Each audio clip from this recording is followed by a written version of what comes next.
네, 반갑습니다. 저는 전략물자 관련 제재 분석실을 맡고 있는 류세희 연구원입니다. 제가 앞서 이미 이제 대략적으로 기계 자동차 분야의 전략물자에 대해서는 수차례 이제 발표를 한 바가 있습니다. 그래서 오늘은 어떤 개략적인 설명은 좀 생략하고요. 전략물자의 정말 이제 구체적인 사례를 중심으로 좀 기존 강의에서 다루어지지 않았던 내용을 좀 설명드리고자 합니다. 그래서 통제 번호가 이제 전략물자에는 붙어 있어서 이것이 이제 미국 개념으로 하면 ECCN입니다. 그래서 이제 Export Control Classification Number 해가지고 통제 번호를 보면은 이제 그에 상응하는 전략물자가 이렇게 있게 되겠고요. 기계자동차 분야의 전략물자를 이렇게 구조적으로 도식화하면은 이와 같이 이제 특별 소재 및 관련 장비, 이것이 이제 챕터 1에 캐티고리 1으로 나와 있고, 캐티고리 2의 소재 가공, 그 다음에 이제 캐티고리 9, 캐티고리 8, 뭐 이런 식으로 이제, 캐티고리 7입니다. 항공전자는. 캐티고리 8이 해양, 캐티고리 9이 항공우주 및 치진, 그 다음에 캐티고리 10 해서 이제 원자력 전용품 이런 식으로 했는데, 기계 자동차는 이렇게 이제 캐티고리 1부터 캐티고리 10까지 이렇게 분포가 되어 있습니다. 그래서 이와 같은 순서로 통제 리스트가 정리가 되어 있고, 그 중에서 이제 예를 들어서 가장 비중이 큰, 그러니까 방금 전에 화면에서 보시면 여기 공작 기계가 좀 비중이 크고요. 예를 들어서 이제 그 다음에 뭐 로봇이 있고, 그 다음에 뭐 밸브 펌프 탱크 이렇게 나오고, 그 다음에 이제 항공전 이런 식으로 전개가 되는데, 그 중에 이제 공작 기계가 많은 비중을 차지하고, 공작 기계는 다시 캐티고리 2에서 절삭 기계가 EB001.A부터 터닝, 밀링, 연삭 이렇게 쭉 나옵니다. 그리고 절삭 이 공정을 활용한 기계가 끝나면 이제 성형, 그 다음에 측정, 이런 식으로 이제 공작 기계가 정의가 되고, 그래서 여기까지는 좀 많이 이제 기존에 설명을 드렸고요. 이제 자동차 분야의 좀 품목별로 질문을 많이 주셔가지고, 제가 이제 이것은 경제연구소에서 이제 우리나라의 주요 부품을 생산하는 업체를 이렇게 표로 정리한 것이 있는데, 이 이제 자료를 활용해서 제가 한번 분석을 해보면, 여기 보시면 이제 실린더, 헤드, 블록, 피스톤, 커넥팅 로드 이렇게 쭉 나오지 않습니까? 그래서 엔진에 대한 부품들, 냉각 장치에 대한 부품도 이렇게 나오는데 이것이 전부 다 전략물자가 아닙니다.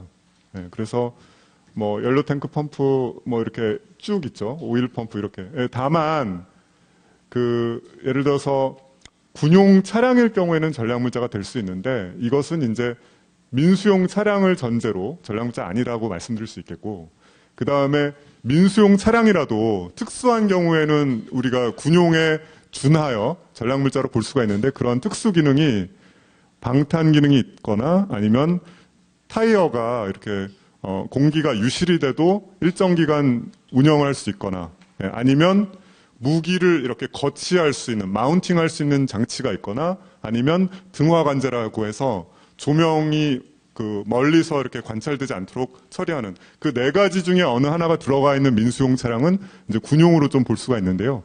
그와 같은 네 가지의 특수 기능이 없으면 민수용 차량이고 그때는 전략물자 아니다. 그 다음에 여기 펌프하고 탱크 같은 경우에는 이것이 이제 자동차에 들어가는 것들은 일반적으로 내부 식성 특수 재질을 사용하지 않습니다. 그런데 화학 무기를 만들 때는 펌프, 탱크, 밸브, 열교환기 같은 것이 니켈, 크롬, 불소 고분자, 티타늄과 같이 화학적 부식에 견딜 수 있는 재질로 되어 있을 수 있습니다. 그런 경우에는 펌프, 탱크, 밸브, 열교환기가 전략물자가 될 수가 있습니다. 그런데 일반적으로 자동차에 사용되는 것들은 그런 특수 재질이 아니기 때문에 전략물자 아닌 것으로 이제 판단이 됩니다. 다음으로 이제 여기 보시면 베어링이라는 것이 나오는데요. 베어링 같은 경우에는 공차 등급이 2등급이 가장 이제 정밀한 제품입니다. 그래서 2등급은 보통 자동차용 베어링에는 사용이 되지 않습니다. 그래서 2등급일 때 이제 전략물자가 될 수 있는 가능성이 있고, 그 다음에 4등급일 때도 전략물자가 될 수 있는 가능성이 있는데, 2등급일 때는 그 재질이 이렇게 스틸 계열이어도 가능성이 있습니다. 그러나 2등급보다 정밀도가 약간 떨어지는 4등급만 되더라도 재질이 이제 모넬이나 베릴린과 같이 특수한 경우, 이런 경우에만 해당이 됩니다. 그래서 일반적으로 자동차에 사용되는 베어링은 4등급이거나 그보다 이제 정밀도 떨어지는 베어링들이고, 또 4등급일 때는 대부분 스틸 계열의 그 베어링을 자동차에서 사용하고 있기 때문에 역시 베어링도 자동차 분야에서는 전략물자 해당 사항이 없다고 판단이 됩니다. 네, 그리고 기타 보시면 뭐 쇼크 업서버라든가 에어백이라든가 이런 것들은 이제 품목 자체로 했을 때 전략물자가 아니라고 보여지고요. 네, 다음으로 또 이제 많이 질문하시는 것들이 전기 자동차에 관련해서 많이 질문을 하시는데요. 모터, 인버터, 감속기, 뭐 이런 것들, 충전기 이런 것들이 전략물자가 아닙니다. 네, 그리고 예를 들어서 이제 전략물자 통제 기준에 보면 그 충전이라든가 아니면 전지 관련해서 배터리 관련해서 전략물자 통제 기준은 배터리는 예외를 주고 있습니다. 이게 지금 국제체제에서 정한 원문을 제가 한번 보여드리는 것인데요. 여기 노트를 보시면 이 3A1E는 does not apply to battery 해서 싱글셀 배터리를 포함해서 배터리일 때는 통제하지 않는다. 그것은 이제 상용화되어서 민수용으로 널리 사용되고 있기 때문에 배터리에 대해서는 예외를 준 것입니다. 다만 이제 배터리의 부품으로서, 즉 배터리의 부품으로서 이제 셀이 있는데 그 셀일 경우에는 에너지 밀도에 따라 전력물자가 될 수 있습니다. 그래서 프라이머리 셀 같은 경우에는 여기 이제 정의가 primary cell is not designed to be charged. 그래서 충전이 안 되는 셀이 프라이머리 셀인데 그때는 에너지 밀도가 20도 기준으로 550 미만일 때는 통제가 안 되고 이하일 땐 통제가 안 되고, 그다음에 충전이 가능한 세컨더리 셀일 때도 350 기준으로 미만일 값일 때는 이게 통제 대상이 아닙니다. 그래서 제가 이제 국제체제 해설서를 한번 보여드리면 셀의 외형은 이런 식으로 생겼습니다. 예, 그래서 이런 식으로 이제 배터리까지는 아니고 배터리에 들어가는 기본 단위로서의 셀은 에너지 밀도에 따라 전략물자 될 수 있는데 여기 표에 여기 보시다시피 리튬 이온 같은 경우에 110에서 160이고 나머지도 그 이하입니다. 그러니까 상용화된 그 배터리에 들어가는 그 셀들은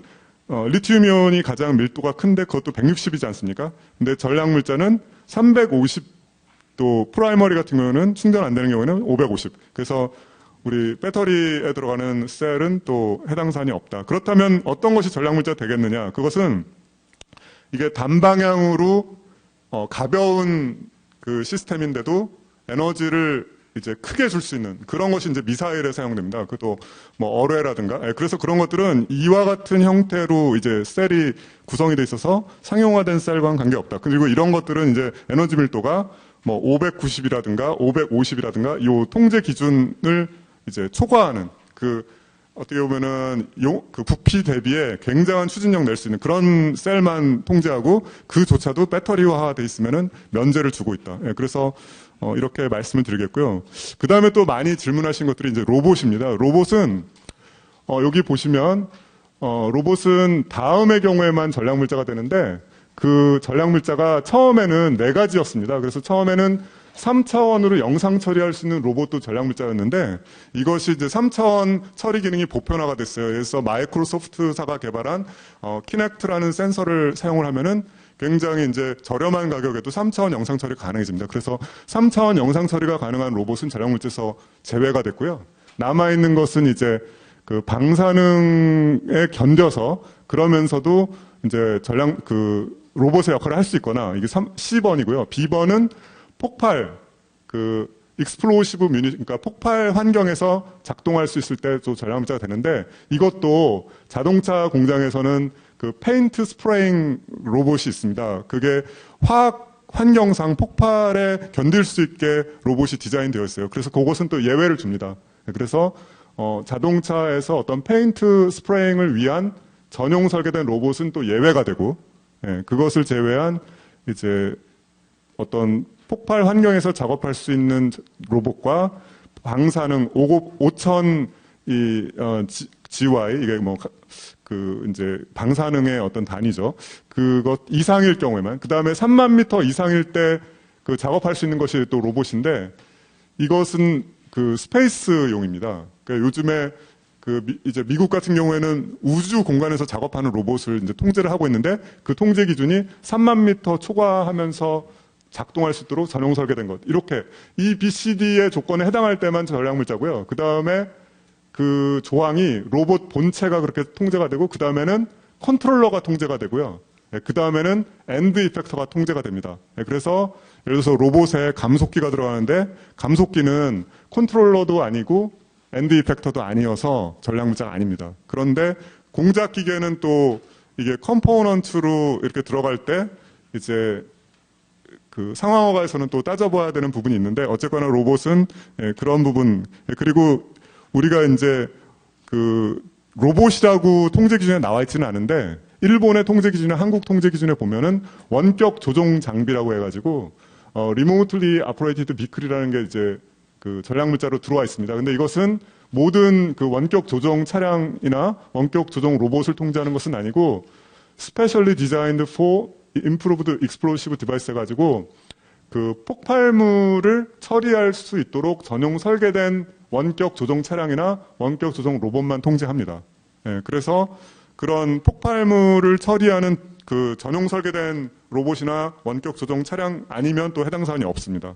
그리고 이중 용도 측면 이외에 군용 측면에서도 이제 조항이 있는데 거기서도 보면은 폭탄이라든가 그런 방금 전에 설명드렸던 IDE 이런 폭발물을 처리할 수 있는 여기 액티비티 정의가 처리하는 걸로 나옵니다. 그래서 군용으로 전용 설계되어서 폭발물을 처리하는 로봇이나 원격 조종 차량도 또 통제 대상이 있는데 그것을 제외한 것들은 로봇이 아니라는 것. 다시 말해서 이제 산업용 로봇은 대부분 제외하도록 설계가 되어 있다는 것을 말씀드리겠습니다. 마지막으로 이제 군용 차량에 대해서 많이 질문을 하셨습니다. 그래서 우선 군용 차량은 군용으로 전용 설계된 것이라고 해서 이렇게 전투 차량을 포함해서 군용 차량이 통제 대상이 되겠고요. 그 다음에 이제 군용이 아니지만 군용으로 개조된 차량이 있습니다. 여기 보시면 개조된 지상 차량. 그 개조된 그 의미가 앞서 설명드렸던 장갑, 그 다음에 타이어의 어떤 그러니까 방탄 기능이 있는 타이어, 그 다음에 장갑, 그 다음에 특수 무기의 마운팅, 그 다음에 조명의 차단을 위한 등화 관제 이 네 가지 중에 어느 하나의 기능이 있으면 군용으로 개조된 지상 차량으로 봅니다. 그래서 그런 것이 아니면 또 해당 사항이 없고요.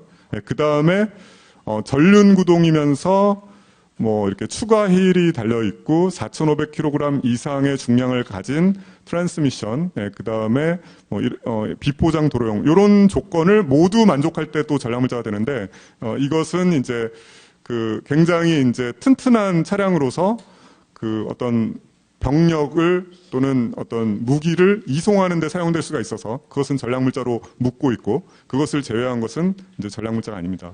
그래서 자료에 자세히 나와 있기 때문에 한번 읽어보시면은 기계와 자동차에 관련된 모든 전략물자를 이렇게 설명을 드렸기 때문에 그렇게 보시면 되겠고 기존의 절삭기계라든가 성형기계, 공작 측정 그런 것들에 대한 통제 기준은 여러 가지 이제 형태로 이렇게 설명을 드렸습니다. 제가 이제 설명드릴 부분 이제 전략물자에 대해서는 다 드렸고요.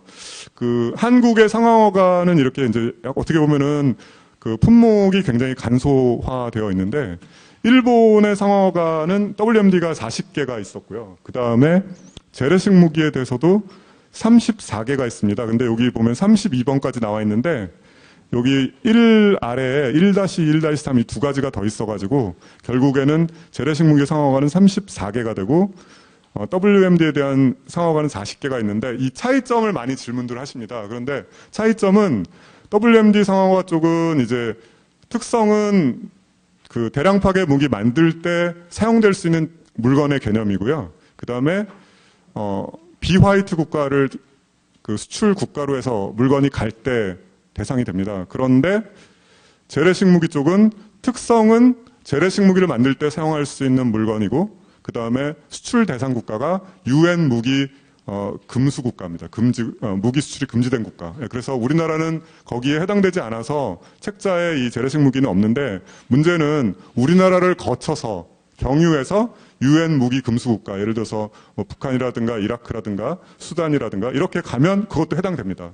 그러니까 우리나라가 최종 목적지로 했을 때는 앞에 40개가 이제 주요 관심 대상이겠지만 우리나라를 경유해서 UN 무기 금수국으로 갈 경우에는 이 34개 해당하는 것도 보셔야 되고 그 다음에 제가 수치 제어 공작기계에 대해서는 컴포넌츠에 대해서 설명드릴 수 부분이 있다고 말씀드렸는데 여기 7번에 보시면 우리나라로 올 때 수치제어 공작 기계만 상어가 대상 품목이어서 이것은 이제 중점 감시 대상 품목이라고 해서 꼭 여기에 없어도 그 WMD 개발에 사용되면 통제가 되는 것입니다. 그러니까 수치제어 공작 기계 예를 들어 컨트롤러가 우리 환학에서 한국으로 많이 오고 있는데 여기 보면은 수치제어 공작 기계만 있지 컨트롤러 부품은 안 들어가 있거든요. 네, 그렇지만 여기 공작 기계가 중점 감시 대상 품목이지 이것만 통제 대상은 되는 것은 아니기 때문에 컨트롤러가 우리나라에서 WMD 개발에 사용된다. 그러면은 그것을 알았거나 일본에서 통지를 받았다면 WMD 대상이 됩니다. 예, 또한 다음 페이지의 재래식 무기 보면은 5번에 머신 툴, 요게 이제 수치제어 공작 기계인데 여기는 앞에 WMD와는 다르게 그 표 자체에 components therefore가 들어와 있습니다. 따라서 컨트롤러뿐만 아니라 그 뭐 감속기라든가 베어링이라든가 이 컴포넌트 구성품 전체, 구성품이라는 것은 그것이 없으면은 그 장치가 돌아가지 않는 어떤 필수적인 요소고 상대적으로 부속품은 효용만 증가시키고 그것이 없어도 돌아는 간다. 그래서 부속품의 액세서리고 이제 필수적으로 돌아가는 게 컴포넌트 구성품인데 여기 구성품이 들어와 있기 때문에 컨트롤러, 베어링 이런 것들도 전부 이 재래식 무기에 대해서는 중점 감시 대상이 되겠습니다. 예, 그렇지만 우리나라가 이제 그 수출국으로 지정되어 있지는 않아서 우리나라 경유에서 무기금속으로 갈 때 그때는 이제 컴포넌트로 컨트롤러, 베어링, 감속기 이런 것들 다 중점 감시 대상이 된다는 것이고 중점 감시 대상이 아니더라도 재래식 무기에 활용되고 우리나라를 거쳐서 무기금속으로 간다. 그렇다면 그것도 이제 그 캐치홀 대상이 되겠습니다. 좀 내용이 이제 좀 굉장히 어려울 수도 있는데 좀 이제 시간 관계상 정확하게 이제 전달은 드렸고요.